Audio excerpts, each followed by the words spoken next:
नमस्कार साथियों, आज हम कर रहे हैं गुप्त काल कला, साहित्य एवं विज्ञान का विकास। देखिए, हर दृष्टि से गुप्त काल है वो बहुत ही महत्वपूर्ण विकास का काल था। इसीलिए गुप्त काल को भारतीय इतिहास के अंदर एक स्वर्ण युग का दर्जा दिया गया है। तो इस प्रकार गुप्त कला, साहित्य और विज्ञान में किस प्रकार का हमें विकास देखने को मिलता है, इन्हीं पर आधारित हमारा ये आज का टॉपिक है। देखिए, प्राचीन भारत में स्थापत्य कला, मूर्ति कला, चित्रकला आदि के विकास में जो चरम सीमा देखने को मिलती है वो हमें गुप्त काल में ही देखने को मिलती है। अगला हम इस प्रश्न उत्तर श्रेणी में करेंगे। देखिए, जो बिंदु है हम छोटे छोटे प्रश्नोत्तर के रूप में करेंगे ताकि हमें इसे याद रखने में आसानी हो। हम यहाँ प्रश्न बनाते हैं कि गुप्त काल की जो कला है उसमें क्या विशेषता थी। देखिए, गुप्त युग की कला में भारतीयकरण, सौंदर्य अभिव्यक्ति, भाव चित्रण एवं आध्यात्मिकता का अंकन उल्लेखनीय है। क्या क्या उल्लेखनीय है? भारतीयकरण, सौंदर्य अभिव्यक्ति, भाव चित्रण और आध्यात्मिकता का अंकन उल्लेखनीय है। इस काल की जो कला थी, यानी गुप्त काल की कला थी, उसमें रूढ़िवादिता का अभाव है। स्वाभाविक एवं यथार्थवादिता का अंकन इसमें किया गया है। सांस्कृतिक और प्राकृतिक सौंदर्य के अनुरूप सृजन, आध्यात्मिक आदर्श, कला, तकनीकी की सादगी और अभिव्यंजना, लावण्य और लालित्य का संयमित प्रदर्शन हमें गुप्त काल की कला में देखने को मिलता है। तो ये गुप्तकालीन कला की विशेषता हो जाएगी कौन कौन सी? भारतीयकरण, सौंदर्य अभिव्यक्ति, भाव चित्रण, आध्यात्मिकता और रूढ़िवादिता का अभाव, स्वाभाविक एवं यथार्थवादिता का अंकन, सांस्कृतिक और प्राकृतिक सौंदर्य के अनुसार सृजन, आध्यात्मिक आदर्श, कला, तकनीक की सादगी और अभिव्यंजना, लावण्य, लालित्य का संयमित प्रदर्शन, ये गुप्तकालीन कला की विशेषता हो जाएगी। तो गुप्तकालीन कला के अंदर सबसे पहले हम करते हैं गुप्तकालीन वास्तु कला। देखिए, गुप्तकालीन वास्तुकला के क्षेत्र में हम देखें तो मंदिर वास्तुकला के विकास के महत्वपूर्ण उदाहरण माने जा सकते हैं। ठीक है, गुप्त काल में मंदिर वास्तु के विकास के साथ साथ शास्त्रीय नियमों पर आधारित बनाए जाते थे। यानी यहाँ वास्तु का भी ध्यान रखा जाता था और शास्त्रीय नियमों का भी ध्यान रखा जाता था। उस आधार पर वास्तुकला या मंदिर बनाए जाते थे। गुप्तकालीन मंदिरों के बारे में देखें तो गुप्तकालीन मंदिर है वो नागर शैली का प्रतिनिधित्व करते हैं। यानी गुप्त काल के मंदिर किस शैली में बने थे? तो वो बने थे नागर शैली में। देखिए, नागर शैली के मंदिर की खास बात क्या होती है कि इस शैली के जो मंदिर हैं उनमें नीचे का भाग चौड़ा होता है और उत्तरोत्तर ऊपर की ओर चलते चलती वो संकड़ा या शिखर युक्त हो जाता है। गुप्तकालीन मंदिर की बात करें तो वो नागर शैली में हैं, तो उनकी खास बातें क्या है? देखिए, उन मंदिरों के अंदर आधार पीठिका, गर्भगृह, सभा मंडप, शिखर, अंतराल, प्रदक्षिणा पथ तथा द्वार पर गंगा यमुना की मूर्तियां इनकी सामान्य विशेषता है। गुप्तकालीन मंदिरों में क्या क्या विशेषता थी? आधार पीठिका, गर्भगृह, सभा मंडप, शिखर, अंतराल, प्रदक्षिणा पथ, द्वार पर गंगा यमुना की मूर्तियां। और ये जो मंदिर है गुप्त काल के वो ईंटों और पत्थरों से निर्मित है। अब बात आती है कि गुप्त काल के प्रमुख मंदिर कौन कौन से हैं, उनके बारे में बताइए। तो गुप्त काल के मंदिरों के बारे में हम देखें तो मंदिरों के नाम कौन कौन से आते हैं। देखिए, तिगवा का विष्णु मंदिर, भूमरा का शिव मंदिर, नचना कुठार का पार्वती मंदिर, भीतरी गांव का लक्ष्मण मंदिर और देवगढ़ दशावतार मंदिर। ठीक है, यानी तिगवा का विष्णु मंदिर, भूमरा का शिव मंदिर, नचना कुठार का पार्वती मंदिर और भीतरी गांव का लक्ष्मण मंदिर। ये भीतरी गांव का लक्ष्मण मंदिर जो कानपुर उत्तर प्रदेश के अंदर है वो ईंटों से बना हुआ है। और देवगढ़ का जो दशावतार मंदिर है वो झांसी उत्तर प्रदेश के अंदर है। ठीक है, इस प्रकार ये गुप्तकालीन मंदिरों के नाम है। अब गुप्तकालीन मंदिरों की योजना की स्थिति क्या रही है? देखिए, गुप्तकालीन मंदिर है, इनमें क्रमशः मंदिर की योजना एवं आकृति में सतत विकास दिखाई देता है। मंदिर की जो योजना है और उसकी आकृति है उसमें एक सतत विकास दिखाई देता है। इसके अलावा विहार, स्तूप, गुहा, चैत्य आदि भी गुप्त काल में निर्मित हुए और इन निर्मित स्थितियों के अंदर अजंता, अलोरा, बाग, उदयगिरी के गुहा के मंदिर, दमेद स्तूप, ठीक है, महाबोधि विहार बोध गया में है, ये विशेष है। यानी गुप्तकालीन मंदिर योजना के अंदर हमें योजना और आकृति में एक सतत विकास दिखाई देता है। इसके अलावा विहार, स्तूप, गुहा, चैत्य आदि भी इसमें बने हैं। इनमें अजंता, एलोरा, बाग, उदयगिरी के गुहा के मंदिर, दमेद स्तूप व महाबोधि विहार बोध गया आदि गुप्त काल की विशेष देन है। ये तो थी गुप्त काल की वास्तुकला। अगली हम बात करते हैं गुप्त काल की मूर्तिकला। तो सबसे पहले देखते हैं, हमारा प्रश्न है गुप्तकालीन मूर्तिकला के केंद्र कौन कौन से थे। तो गुप्तकालीन मूर्तिकला के केंद्र थे मथुरा, सारनाथ और पाटलिपुत्र। गुप्तकालीन कला के केंद्र थे मथुरा, सारनाथ और पाटलिपुत्र। अगला हमारा यह प्रश्न बन सकता है कि मूर्तियाँ किससे बनाई जाती थी। ठीक है, गुप्तकालीन मूर्तियों में धातु की मूर्तियाँ, पत्थर की मूर्तियाँ और मिट्टी की मूर्तियाँ बनाई जाती थी। तीसरा हमारा प्रश्न है इन मूर्तियों की विशेषता, यानी गुप्तकालीन मूर्तियों की विशेषता। तो यहाँ इन मूर्तियों में परिधानों की महत्ता, अलंकृत प्रभामंडल, विशेष केश सज्जा, मुद्रासन, आध्यात्मिकता, सरलता, भारतीयकरण, ये मूर्तिकला की प्रमुख विशेषताएं थी। ठीक है, यानी केंद्र में सारनाथ, मथुरा, पाटलिपुत्र हैं।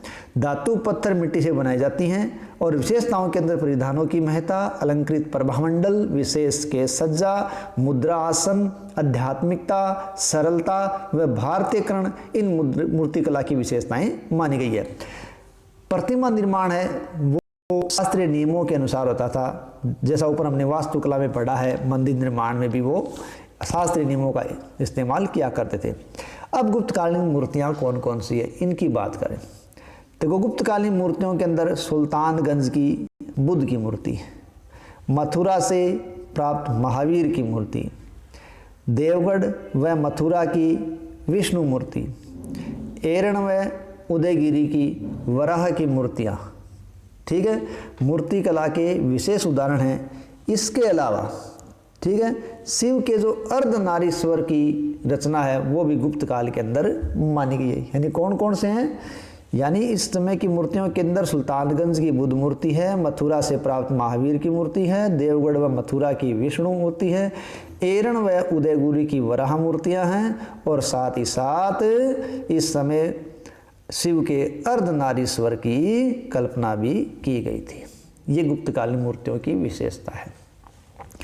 नेक्स्ट टॉपिक हमारा आता है गुप्तकालीन चित्रकला।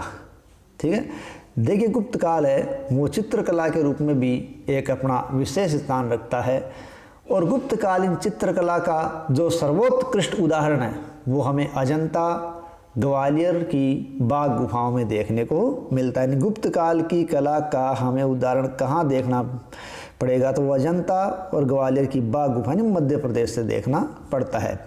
अब अजंता के चित्रों की क्या बात है और बाघ में क्या विशेष है वो देखते हैं। देखिए अजंता के चित्रों में, अजंता देखिए महाराष्ट्र में है, अजंता के चित्र में प्राकृतिक सौंदर्य, बुद्ध, बोधिसत्व और जातक ग्रंथों का वर्णनात्मक दृश्य अंकित हुआ है।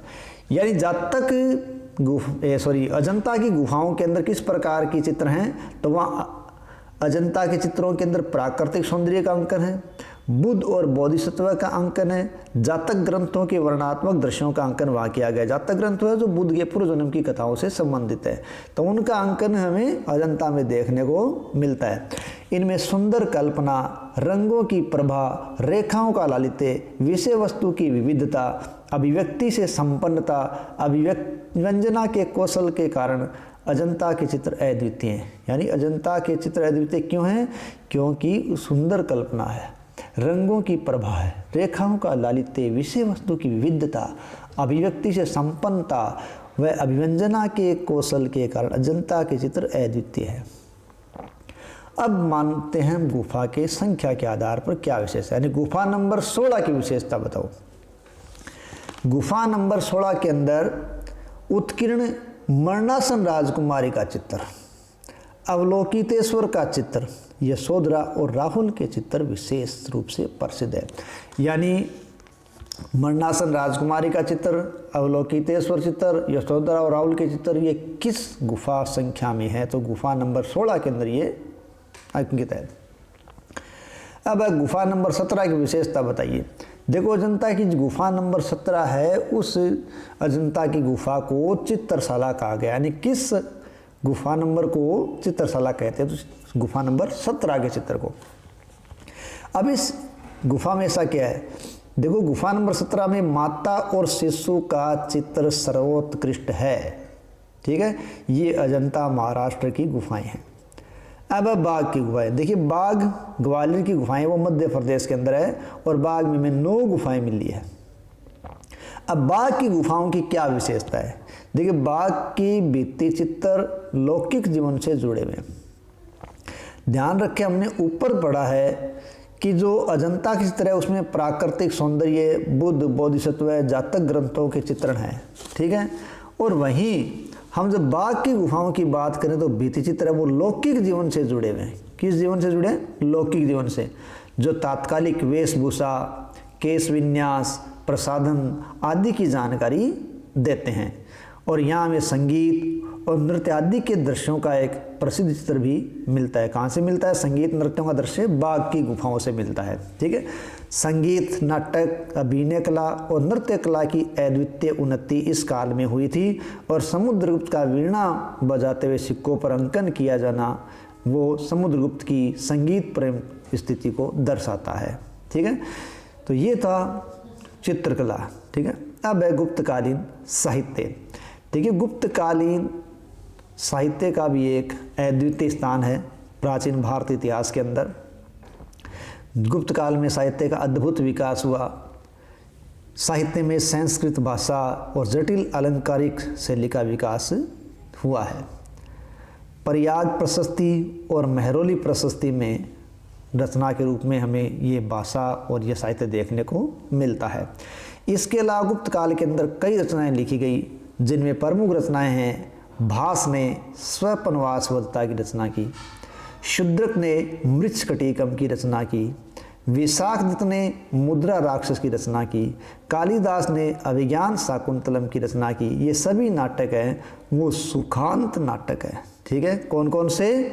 यानी भास का स्वपनवासवदता, शूद्रक का मृच्छकटिकम, विशाखदत्त का मुद्रा राक्षस, कालिदास का विज्ञान शाकुंतलम, ये सभी सुखांत नाटक है। इसके अलावा कालिदास का नाटक है रघुवंश, जो कि एक महाकाव्य है, वो भी गुप्त काल के अंदर रचा गया।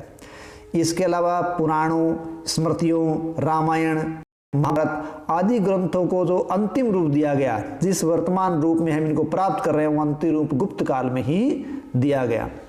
संस्कृत व्याकरण का विकास हुआ। अमर सिंह ने अमरकोश की रचना की, चंद्र गोविंद ने चंद्र व्याकरण की रचना की। ये व्याकरण ग्रंथ है, अमरकोश और चंद्र व्याकरण व्याकरण ग्रंथ है। विष्णु शर्मा ने पंचतंत्र की रचना की। ठीक है, जो एक नीति ग्रंथ है और ये विश्व की कई भाषाओं में अनुवादित हो चुका है। ईश्वर कृष्ण ने सांख्यकारिका और दिग्नाथ ने प्रमाण समुच्चय आदि दार्शनिक ग्रंथों की रचना की है। ठीक है, यानी पंचतंत्र एक नीति ग्रंथ है, ईश्वर कृष्ण का सांख्यकारिका, दिग्नाथ का प्रमाण समुच्चय दार्शनिक ग्रंथ है। वागपति राज ने गौड़वों की रचना की, परवर सेन ने सेतुबंध की रचना की, जो कि प्राकृतिक ग्रंथों की श्रेणी के अंदर आते हैं।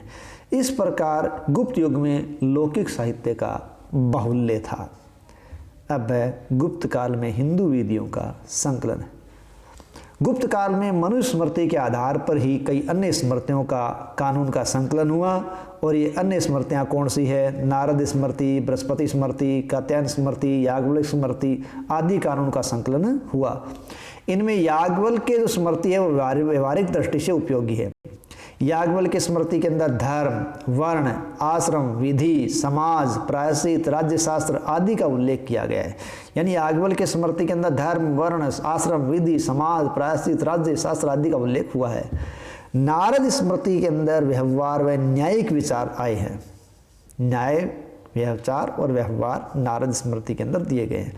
जबकि बृहस्पति में दीवानी और फौजदारी दोनों पक्षों का विवेचन किया गया। यानी बृहस्पति स्मृति के अंदर दीवानी और फौजदारी जो कानून है उनका विवेचन हुआ है। कात्यायन ने कानून के 4 अंग बताए हैं। यानी किस विद्वान ने, ठीक है, कानून के 4 अंग बताए। तो कात्यायन एक स्मृतिकार है, उस स्मृति के अंदर कानून के 4 अंग है, धर्म, व्यवहार और शासन। कौन कौन से अंग है? धर्म, व्यवहार, चरित्र और राज शासन। किसके अनुसार? कात्यायन के अनुसार। प्राचीन भारत में ये गुप्तों की साहित्यिक महत्वपूर्ण देन है। नालंदा विश्वविद्यालय, ठीक है।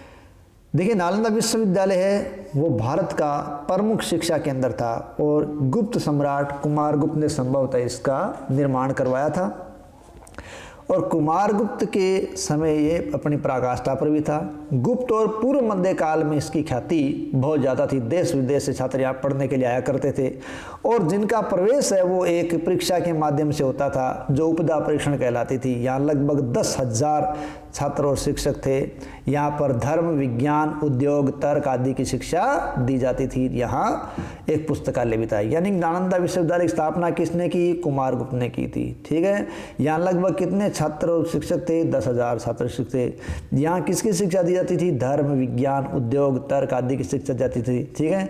यहाँ एक विशाल पुस्तकालय था। यहाँ के प्रसिद्ध कुलपति कौन हुए हैं? तो देखिए, गणपति, ठीक है, गणमती, स्थिरमती, शीलभद्र, ये नालंदा विश्वविद्यालय के प्रमुख कुलपति हुए हैं। नेक्स्ट अपना टॉपिक है गुप्त काल में विज्ञान एवं प्रौद्योगिकी। देखिए, गुप्त काल है वो विज्ञान और तकनीकी दृष्टि से भी अपना एक इतिहास में अद्वितीय स्थान रखता है, क्योंकि इस काल के अंदर विज्ञान और प्रौद्योगिकी के अंदर भी काफ़ी विकास हुआ था। इनमें विभिन्न शाखाओं का विकास माना गया। इस काल में देखिए, गणित, ज्योतिष, खगोल, रसायन, भौतिक, आयुर्वेद, शल्य चिकित्सा आदि का प्रमुख रूप से विकास हुआ था। यानी गुप्त काल के अंदर विज्ञान और प्रौद्योगिकी कौन सी शाखाओं का विकास हुआ है? तो इस काल में गणित, ज्योतिष, खगोल, रसायन, भौतिक और आयुर्वेद, शल्य चिकित्सा आदि सभी कलाओं का या सभी का विकास इस काल में देखने को मिलता है। अब नेक्स्ट इसमें प्रश्न देखें कि गुप्तकालीन प्रमुख विज्ञान या प्रौद्योगिकी क्षेत्र में योगकर्ताओं के नाम बताइए।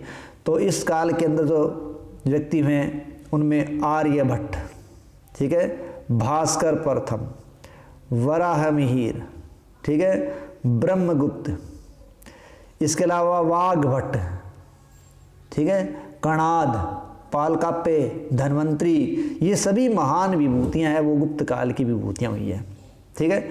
अब एक एक करके इनका योगदान देखते हैं कि आर्यभट्ट का योगदान बताइए। तो आर्यभट्ट का गणित एवं ज्योतिष में विशेष स्थान था।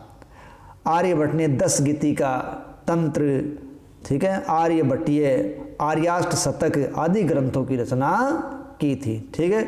और आर्यभट्ट ने बताया था कि पृथ्वी गोल है और अपनी धुरी पर घूमती है, घूर्णन का सिद्धांत है, उसका विवेचन आर्यभट्ट के द्वारा ही किया गया था। यानी पृथ्वी के धुरी पर घूर्णन का सिद्धांत किसने दिया? आर्यभट्ट ने। और इन्होंने ही मतलब सूर्य ग्रहण और चंद्र ग्रहण के बारे में व्याख्या की थी। तो यह आर्यभट्ट की। अब है भास्कर प्रथम की क्या देन है? भास्कर प्रथम ने भाष्य नामक ग्रंथ लिखा था और साथ ही साथ आर्यभट्ट के ग्रंथों जिनमें 10 गीति का सूत्र और आर्याष्टी शतक है उस पर टीका लिखी थी। यानी 10 गीति का सूत्र और आर्याष्टी शतक पर टीका लिखने वाले विद्वान का नाम क्या है? भास्कर प्रथम, जिन्होंने टीका लिखी थी। अगला है गुप्त काल के अंदर वराहमिहिर की उपलब्धियों के बारे में बताइए। देखिए, वराहमिहिर ने भारतीय और यूनानी ज्योतिष का समन्वय कर दिया और समन्वय करके उन्होंने रोमक और पोलिश सिद्धांत का प्रतिपादन किया। यानी किस विद्वान ने भारतीय यूनानी ज्योतिष का समन्वय किया? वराहमिहिर ने। और उन्होंने समन्वय करके किसका प्रतिपादन किया? उन्होंने रोमक और पोलिश सिद्धांत का प्रतिपादन किया। इसके अलावा वराहमिहिर ने पंच सिद्धांतिका, वृहत संहिता, वृहत जातक आदि ग्रंथों की रचना की थी। यानी वराहमिहिर की रचनाएं कौन कौन सी है? वृहत संहिता, बृहत जातक, पंच सिद्धांतिका, इनकी रचनाएं हैं। इसके अलावा वराहमिहिर ने घनमूल, वर्गमूल आदि निकालने की जो पद्धति थी तथा खगोल विज्ञान की विस्तृत विवेचना है वो वराहमिहिर के द्वारा की गई थी। नेक्स्ट अपना विद्वान देखें तो वह है ब्रह्मगुप्त का योगदान। देखिए ब्रह्मगुप्त का योगदान गणित, ज्योतिष, खगोल शास्त्र पर अधिक है, क्योंकि ब्रह्मगुप्त ने गणित, ज्योतिष, खगोल शास्त्र पर ब्रह्मस्फुट सिद्धांत, खंड खाद्यक आदि ग्रंथ की रचना की है। और साथ ही साथ उन्होंने ब्रह्मगुप्त ने गुरुत्वाकर्षण सिद्धांत का प्रतिपादन भी किया है। नेक्स्ट अपना इसमें बिंदु आता है कि गुप्त काल के अंदर औषधि शास्त्र में क्या उल्लेखनीय प्रगति हुई है। ठीक है, तो उल्लेखनीय प्रगति जब हम किसकी देखें, औषधि विज्ञान में, तो देखिए औषधि का सिद्धांतिक पक्ष गुप्त काल में काफी प्रबल था। इस समय औषधि पर आधारित ग्रंथ देखें तो वाघ भट्ट ने आयुर्वेद का प्रसिद्ध ग्रंथ अष्टांग हृदय रचा था। वाघ भट्ट का प्रसिद्ध आयुर्वेद ग्रंथ है अष्टांग हृदय, जो औषधि शास्त्र से संबंधित है, गुप्त काल के अंदर रचा गया। इसी प्रकार धन्वंतरी प्रसिद्ध आयुर्वेद चिकित्सक और शल्य चिकित्सक थे। कब के? गुप्त काल के। उनका ग्रंथ था नवनीतकम आयुर्वेद, यानी आयुर्वेद का नवनीतकम ग्रंथ किसने लिखा? धन्वंतरी ने, जो शल्य चिकित्सक और आयुर्वेदाचार्य थे। वाघ भट्ट ने आयुर्वेद का प्रसिद्ध ग्रंथ अष्टांग हृदय रचा है। और गुप्त काल में वनस्पतिक औषधियों का प्रयोग होता था। इस समय पशु चिकित्सा पर भी ग्रंथ लिखे गए, और पशु चिकित्सा पर प्रमुख ग्रंथ है हस्त आयुर्वेद। हस्त आयुर्वेद है वो हाथियों की चिकित्सा से संबंधित है, और हस्त आयुर्वेद जो हाथियों की चिकित्सा से संबंधित ग्रंथ है वो पाल काव्य के द्वारा लिखा गया था। इस प्रकार गुप्त काल के अंदर औषधि शास्त्र का भी अपना एक अमूल्य योगदान रहा है। ठीक है, अगला हम देखते हैं भौतिक और रसायन विज्ञान के क्षेत्र में गुप्त काल, यानी गुप्त काल में भौतिक और रसायन विज्ञान के क्षेत्र में क्या प्रगति हुई। देखिए गुप्त काल के अंदर भौतिक और रसायन विज्ञान के क्षेत्र भी महत्वपूर्ण अध्ययन हुए हैं।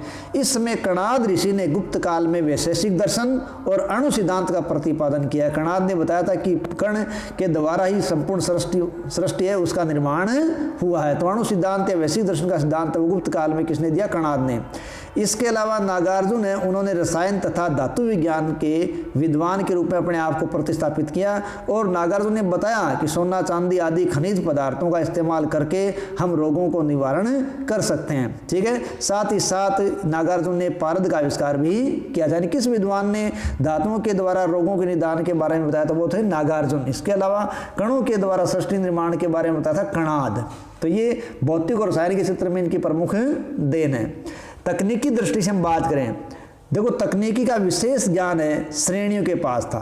ठीक है, और धातुओं को रासायनिक क्रिया द्वारा पिघालने और डालने की कला है उसकी उन्नति गुप्त काल के अंदर हुई थी। ये धातुओं की रासायनिक क्रियाओं से पिघालते थे, उनमें नई तरीके से ढालते थे, ये इनको पता था। और यदि गुप्त काल की तकनीकी का विशेष उदाहरण देखें तो मेहरौली का लौह स्तंभ सबसे प्रसिद्ध उदाहरण है। गुप्तकालीन तकनीकी का सबसे महत्वपूर्ण उदाहरण है मेहरौली का लौह स्तंभ, जिस पर आज तक जंग नहीं लगा है। ठीक है, सुल्तानगंज में बुद्ध की 1 टन की तांबे की खड़ी मूर्ति मिली है, वो भी गुप्तकालीन कला का एक जीता जागता उदाहरण नजर आता है। ठीक है, सिक्के, आभूषण और मोहरें भी तकनीकी उपलब्धि की साक्षी हैं। इस प्रकार गुप्त काल में विज्ञान एवं तकनीकी में महत्वपूर्ण योगदान हुआ है या महत्वपूर्ण रूप से विकास हुआ है। इन सभी विकास के आधार पर कहा जा सकता है कि गुप्त काल है वो अपने आप में प्राचीन भारत का एक स्वर्ण काल से कम नहीं था। इसी के साथ अपना ये बिंदु समाप्त करते हैं। अगली कड़ी के अंदर हम गुप्तकालीन आर्थिक जीवन के बारे में बात करेंगे। धन्यवाद।